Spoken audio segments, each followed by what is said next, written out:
Hi, my name is Chase. I'm an attorney here in the Personal Injury Department at Duderman Law Group.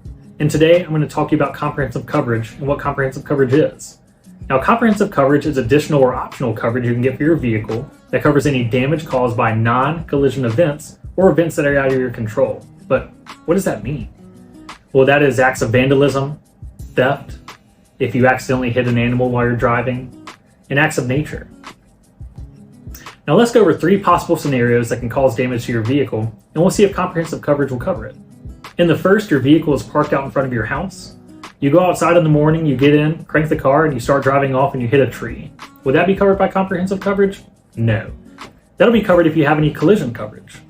The next scenario is if you're outside in your vehicle and someone runs into the back of your vehicle while you're sitting there. Will that be covered by comprehensive coverage? No. That'll be covered by the liability coverage of the other party, or if you have your own collision coverage. But what if you're sitting outside in your vehicle and a tree limb falls and cracks your windshield? Now that will be covered by comprehensive coverage, as that is an act of nature and out of your control. If you have any questions about what damage to your vehicle is covered by what coverages, it's always good to consult an attorney, or you can reach out to your local agent, as they might have answers to what coverage your policy provides.